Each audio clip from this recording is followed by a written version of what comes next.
I like that theory. I like the way that you actually worded it because you broke it down, I think, to a digestible level where every listener at every avenue or where they are in their life, they can understand it, right? Mhm. I I heard Gary Vee say the other day too is don't box yourself in before you even start, where you're so focused on this is my niche, this is my niche. Mm. He said throw everything out there into the algorithm. If you like playing basketball, you play basketball. If you like to cook steak, you cook steak. If you like to put on and try different shoes, you show those shoes. If you like to video game, you video game. If you like to cut your grass, you cut your grass. If you like to wash. You do not know who your audience is or what they want. So feed them. Mm. Once you see the numbers of this is what they want, now you go and you start mowing grass. Double down. Hey, homage. Come on. Appreciate that. Yep. If they want to see you mowing grass because your lines are tight, you know what I mean?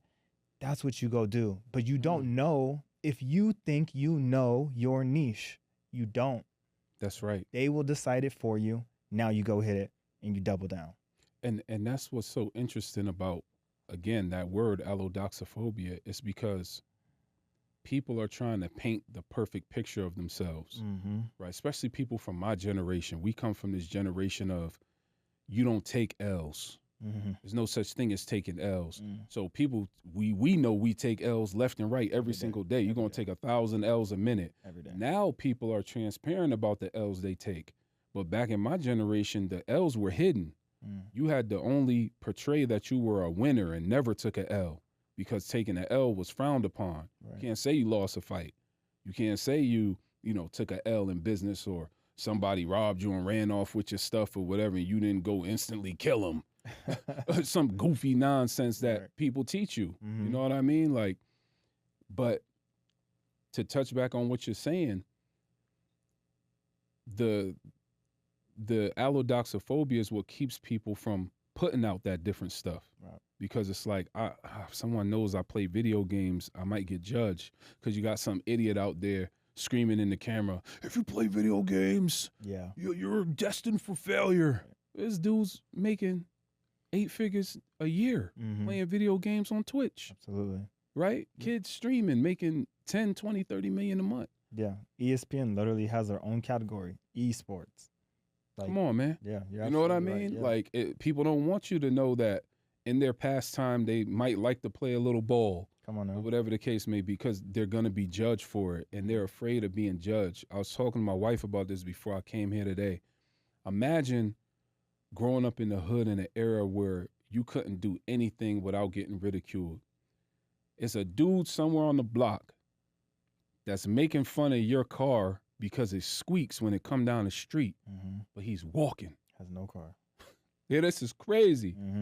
There's a chick somewhere laid up in the projects making fun of your house because your painting was crooked on social media and you didn't fix it yet. Right. Or your kids threw some stuff on the floor and they somewhere off in some Section 8 housing. You know what I mean? Yeah. Off into some freak stuff right now as we speak. And they making fun of you, making a comment on your page. Come on.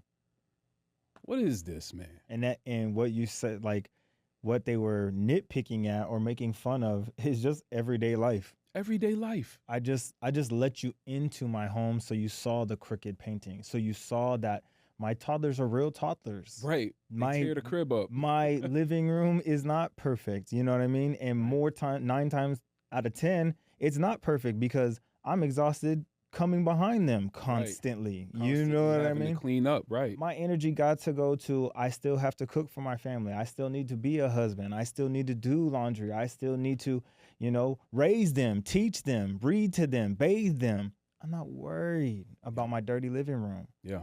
So guess what I'm really not worried about? Your little funky comment. Your little funky opinion. Come on. But that's what it is. But people fear that so much, man. Yeah. And that's what keeps them from displaying that other side of their life, right. And trauma too. Like my wife talks about something. She's like, man, why you don't want to put a video up of the kids? Well, because, I'm from the streets. And when people know who your kids are, they'll kidnap your kids. I can see that. You know what I'm saying? Absolutely. Like, or I blur my license plate. I don't want you to know what type of car I drive because people identify you by your car and shoot your car up. Yeah, that's trauma. Well, you don't live like that anymore. So Yeah. why is that a word? What? It's just trauma. It's just, you know, Right. there are so many more factors that, you know, are at play for people that people might not know about. But the main thing is, don't let these people trick you. Like they call it being tricked off the streets. Like you're getting tricked out of your spot. Mm-hmm. That was one of my main mistakes I made when I was battle rapping. I let people trick me out my spot by the way they treated me and their opinions and things of that nature. Like I had people make fun of me because I had the same haircut for like 15 years. Mm-hmm. This haircut wasn't popular in 2010, right? And I had like a part that was considered old school back in the day. Smooth. Right? It's super smooth. Yeah. But like you'll see the same people who made fun of me from wearing jackets in all my battles or having a haircut, they go steal my bars and steal my whole swag, and in their next battle they look just like me. Or 5 years later or 3 years later in 2013, everybody got a fade, now it's okay. Mm-hmm. But it wasn't cool when I did it. Right.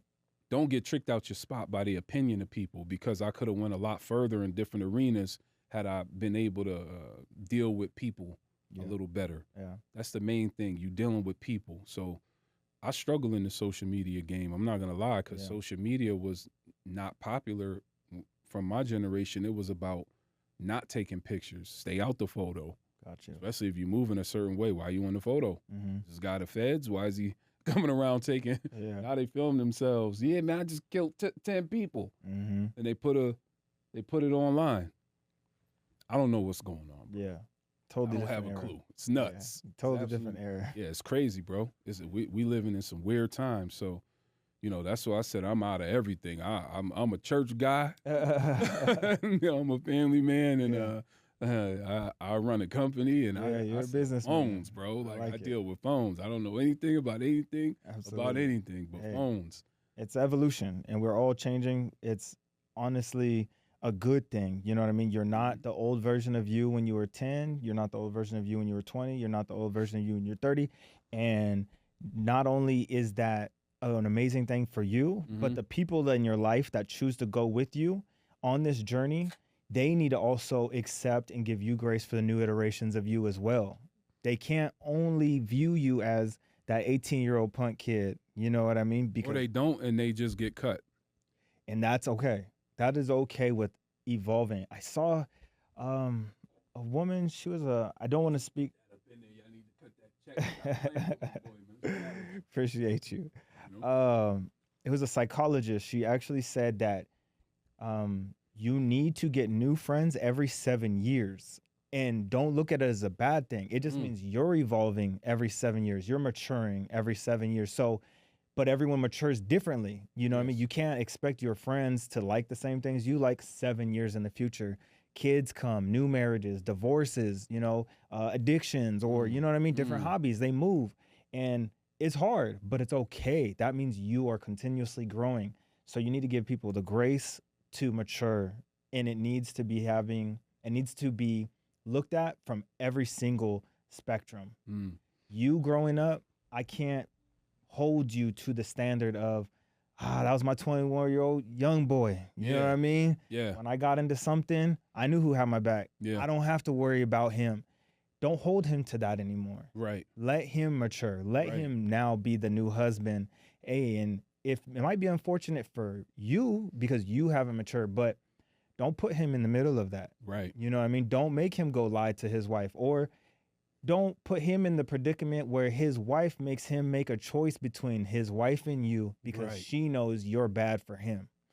You know what I mean? Yeah. And it's all about growing. It's about giving grace and allowing people to mature, and you respect it or you don't. You know what I mean? You get with it or you get lost. Bro, when I tell you I have 0 friends, that's a real number. I believe it. That is a real number. That's not a cap number. Like, everyone that I'm cool with is either you like a brother, and we are interconnected because of business. Right. And those people you're locked in with. Locked in. Those people. Like, I'm locked in. I know like, what you're saying. You know what I'm saying? Like, even if some of them don't look at me as that close, I consider some of them like that. Absolutely. You know what I mean? Other than that, I don't have friends. Like, there's no one I could call and be like, yo, man, you trying to grab a steak? Let's go to Hank's or Carver Steak or something and grab a steak or whatever the case may be. And I'm totally all right with that because the people I was around before, no diss to anybody, but like they did something goofy and I had to cut them, or they couldn't respect the growth, or they turned and they turned into like an actual beef. Whoa, who needs that? Right. Nobody. Yep. We are grown. Yep. I am an old man, bro. What do I look like being out here still running around like I'm 20, right, doing the same thing I used to do 20 years ago? I hear you. It can't happen. Absolutely. It can't happen. There's no growth. There's no positive trajectory. Everything is going to have a pejorative connotation associated with it. Whatever I do, if I stay in that mind frame and in that mindset. And let me tell you, it's not easy. It's lonely. It is.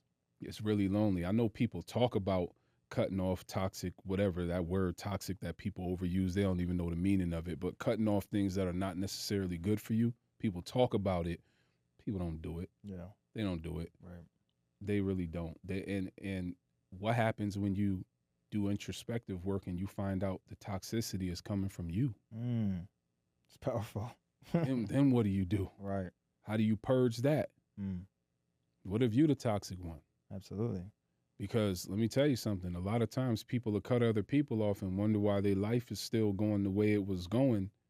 Well, the only common denominator is you. Absolutely. Right? I had to go through that work too.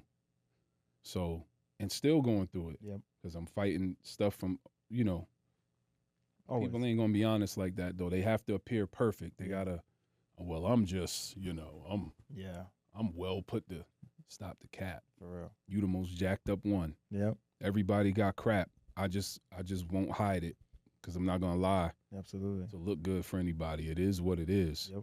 I'm on a journey. I want to be successful. I'm a human being. I come from a background I'm not necessarily proud of, but I'm not going to be ashamed of either. Right? And it is what it is. You either rock with this or you don't. Right. It's your choice.